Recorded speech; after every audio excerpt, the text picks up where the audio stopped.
Hello friends, welcome to my channel. Friends, basically क्या आप mutual fund में invest करते हैं फ्रेंड्स? क्या आप म्यूचुअल फंड से अच्छे पैसे बना सकते हैं फ्रेंड्स? तो म्यूचुअल फंड से आप अच्छे पैसे बना सकते हैं, लेकिन कहीं पे भी पहले आपको लर्निंग लेना होता है फ्रेंड्स। जब आप कहीं पे जा रहे हैं, कहीं आपको अच्छी लर्निंग है, देन आप ज़रूर अच्छे पैसे बना सकते हैं। आपको बेसिक समझना चाहिए, आपको समझना चाहिए कि म्यूचुअल फ़ंड कैसे बंद कर चलता है फ्रेंड्स। तो मैं अपनी वीडियो से एजुकेट करने की कोशिश कर रहा हूँ, एंड मैं थोड़ा डिटेल वीडियो देता हूँ हर एक टॉपिक पे, सो दैट कि आपको अच्छे से अंडरस्टूड हो कि होता क्या है। कोई भी आप चीज़ देखोगे म्यूचुअल फंड में, बहुत सारे अलग-अलग कॉन्सेप्ट्स दिखेंगे। तो आपको फ्रेंड्स, अगर आप उसको समझोगे नहीं तो उसका होता ये है कि आप इन्वेस्टमेंट तो कर रहे हो, बट क्या होगा कि over the long period of time आप ये देखिए कि कोई भी इसमें से म्यूचुअल फंड है, मैंने ये ना large cap and mid cap fund select कर रखा है। इसमें से एक भी फंड ऐसा बताइए कि बिल्कुल सिमिलर दे रहे हैं रिटर्न, हर एक फंड सिमिलर रिटर्न दे रहे हैं फ्रेंड्स। मुझे तो सेम रिटर्न दिखते नहीं नज़र आ रहे हैं। तो मैं आपको ये बताना चाहता हूँ, अगर आप चीज़ों को समझोगे एंड समझने के बाद आप किसी भी फंड में इन्वेस्ट करोगे, तो आपके चांसेस बेटर हैं कि आप बेटर अर्न कर सकें। क्योंकि आप इसमें से देख सकते हो कि लो कैटेगरी के भी फंड्स हैं, और जिन्होंने बहुत ज़्यादा भी दिए हैं रिटर्न्स। तो उसकी रीज़न क्या है? क्यों ऐसे परफ़ॉर्म करता है? ये कंप्लीटली रीज़न होता है फंड मैनेजर के सिलेक्शंस ऑफ स्टॉक्स का। बेसिकली म्यूचुअल फंड का जो मोस्टली पैसा रहता है, पैसा स्टॉक्स मार्केट में ही लगता है। जो इक्विटी थिंग्स का इक्विटी म्यूचुअल फंड रहेगा, वो उसका मोस्टली स्टॉक्स में रहेगा, एंड डेट कैटेगरी के जो म्यूचुअल फंड्स हैं, उसका पैसे बेसिकली डेट इंस्ट्रूमेंट में लगता है। अगर आपको डेट इंस्ट्रूमेंट और इक्विटी म्यूचुअल फंड में डिफरेंसेस नहीं पता है फ्रेंड्स, तो मैंने इसके ऊपर पहले ही वीडियो बना रखे हैं, मेरे लिंक में डिस्क्रिप्शंस हैं, एंड इवन डिटेल में है वीडियोस। अलग अलग टाइप की इक्विटी फंड्स हो गया, अलग अलग टाइप के डिप्ट फंड हो गया। तो चलो, let's back on our topic. So basically आज मैंने क्या चूज़ किया है फ्रेंड्स आपसे डिस्कस करने का। आज मैंने चूज़ किया है अल्फा के बारे में, कि what is alpha in mutual fund, have you ever heard about this thing? So just allow me to introduce the concept of alpha। मैं आपको अल्फा के बारे में बताने जा रहा हूँ। एंड फ्रेंड्स, मैं बेसिकली रिकमेंड करना चाहूँगा जीरोधा वार्सिटी को। अगर आप अपनी एजुकेशन को और बढ़ाना चाहते हैं, ये कोई पेड प्रमोशनल वीडियो नहीं है जीरोधा वर्सिटी के लिए, बट क्या है कि इनकी जो लर्निंग है बहुत अच्छी तरीके से एक एक चीज़ को एक्सप्लेन करते हैं। अब देखिए, अल्फ़ा होता क्या है? Alpha is defined as the excess return of mutual fund over the benchmark return on a risk adjusted return. अब ये क्या है? तो ये इसको और थोड़ा सा सिंपलेस्ट वे में इसको समझने की कोशिश करना चाहते हैं।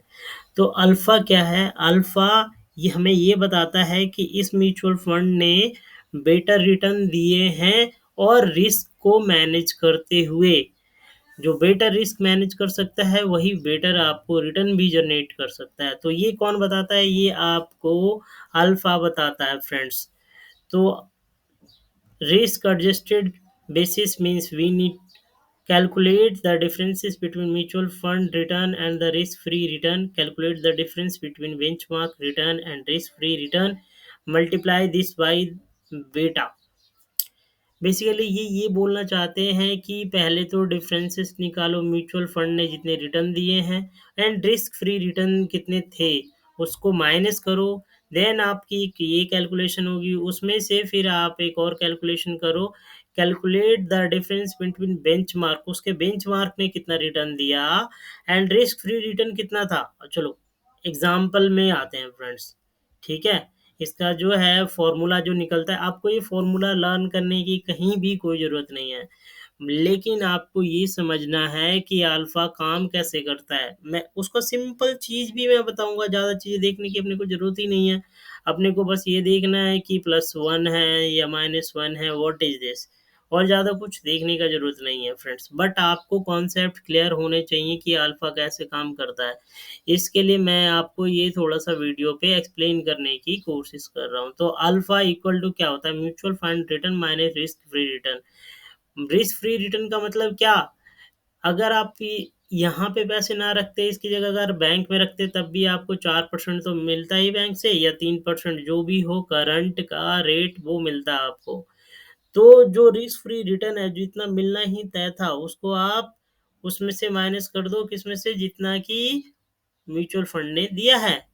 ठीक है? और उसका ही सेम उसमें से क्या माइनस करना है? बेंचमार्क का। इस म्यूचुअल फंड का जो बेंचमार्क था, जिसके थ्रू हम कंपेयर कर रहे हैं, उसने कितना रिटर्न दिया था? एंड उसका risk free return, risk free return मतलब सिंपल शब्दों में बात करें तो बैंक ने अगर रिटर्न कितना दिया होता, वो माइनस कर दो, मल्टीप्लाई कर दो बेटा सो। वेटा अगर आपने नहीं पढ़ा है तो वेटा के बारे में मैंने वीडियो बना रखी हैं, उसकी सबकी फ्रेंड्स मैंने प्लेलिस्ट बना रखी है। इन प्लेलिस्ट को ही पूरा मैं डाल दूँगा अपनी डिस्क्रिप्शंस में, या ऊपर लिंक में भी अटैच कर दूँगा फ्रेंड्स, आप वहाँ से देख सकते हैं। बेसिकली मैं ऊपर ही लिंक ऊपर डालूँगा वीडियो में, तो वहाँ से आप देख सकते हैं। चलिए सीखते हैं अल्फ़ा। तो फॉर एग्ज़ाम्पल अल्फ़ा, अगर किसी फंड ने 10% का रिटर्न दिया तो अल्फ़ा माइनस 4%, मतलब 4% आपका सेविंग फंड वाला जो हो गया। फिर सेम बेंचमार्क ने उसके कितने दिया? 7% माइनस 4%। और ये जो बीटा था, बीटा कितना था? 0.75 था। बीटा के बारे में अगर ज़्यादा जानना चाहते हैं फ्रेंड्स, मेरी वीडियोज़ को देखें प्लीज़। तो बीटा को अब ये करने के बाद सब क्या आया? 3.75। ठीक है फ्रेंड्स? अगर आप मोटा-मोटा डिफ़रेंस निकालते तो 10 माइनस 7, 10 माइनस 7 कितने आते? 3 आते। लेकिन एक्चुअली मेरे पास 3 नहीं है, ये 3.75 का है। ठीक है? As you can see, the alpha is not just the difference between the fund and the benchmark. Alpha सिर्फ ये नहीं होता है कि फंड ने जितना दिया, उसके बेंचमार्क ने दिया, उसको माइनस कर दो, नहीं। Which is true, the alpha would have been, अगर आप ऐसा करते तो क्या होता? 3% होता, 10 माइनस 3 होता, 10 माइनस 7 होता, 3 आता, but rather alpha is 375, but जबकि अल्फा 3.75 है। ठीक है फ्रेंड्स? तो अब आपको एक एक और इन्होंने एक्सप्लेनेशन से समझाने की ये कोशिश करी है कि अब अगर बीटा मेरी 1.3 है, तो आपकी क्या आएगी? सेम चीज़ सब कुछ है फ्रेंड्स। एग्ज़ाम्पल में अल्फ़ा, उसकी जगह पहले हमने बीटा 0.75 लिया था, अब हमने कितना ले लिया? 1.3, सेम थिंग है। अभी आप देखिए क्या आ रहा है, रिटर्न क्या आएगी? 2.1% आ गई, कम हो गया ना 3.75 से alpha. Alpha. To see that while the return remain the same, thanks to beta, the alpha is significantly lesser on a risk adjusted basis. जिसमें कम बीटा था, उसकी वजह से उसकी जो अल्फा वैल्यू आई वो बहुत ज़्यादा आई, एज कंपैरिजन जिसमें बीटा की वैल्यू ज़्यादा थी, उसकी वजह से मेरा जो है अल्फा कम गया। To conclude, alpha is the excess return of the fund over above the benchmark return. Alpha basically ये बताता है कि एक्सेस रिटर्न कितना दिया है अपने बेंचमार्क के कंपैरिजन में से। Alpha is a risk adjusted, alpha क्या है? एक रिस्क एडजस्टेड टूल्स है जो बताता है the fund is rewarded if the return are generated by keeping low risk profile and penalise being for being volatility. जो ये बीटा है फ्रेंड्स, आपकी वॉलेटिलिटी को बताता है, मतलब फंड कितना रिस्क ले रहा है एडिशनल रिटर्न प्राप्त करने के लिए।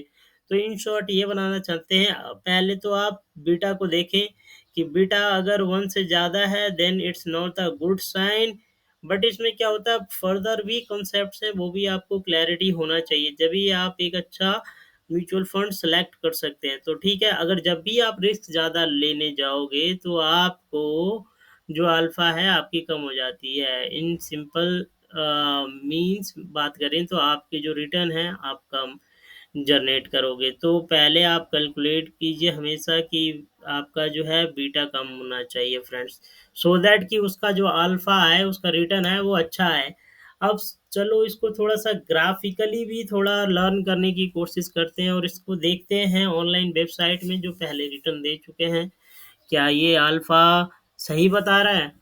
तो किसी भी फंड को आप ओपन कर लोगे, फॉर एग्ज़ाम्पल मैंने एक फंड ये ओपन किया है, इसमें क्या हुआ है, यहाँ देखिए रिस्क रेशियोज़ में मैंने सीधे ओपन कर रखा है। रिस्क रेशियो ओपन कीजिएगा, तो आपको यहाँ देखिएगा standard deviation, beta, but in सब चीज़ों को मत देखिए आप बस ये देखिए कि अल्फ़ा को देखिए। अल्फ़ा कितना है फ्रेंड्स 0.59, इसकी कैटेगरी कितनी दे रही है 3.20, कैटेगरी बहुत अच्छा परफ़ॉर्म कर रही है, बट ये नहीं परफ़ॉर्म कर रहे हैं जनाब। अब ये नहीं परफ़ॉर्म कर रहे हैं, इसका भी आपको सिंपल से चीज़ शब्दों में आपको रिटर्न दे दें, देख सकते हैं। 1 ईयर में देखिए ये बेटर परफ़ॉर्म कर रहा है, बट क्या 2 ईयर में कर रहा है?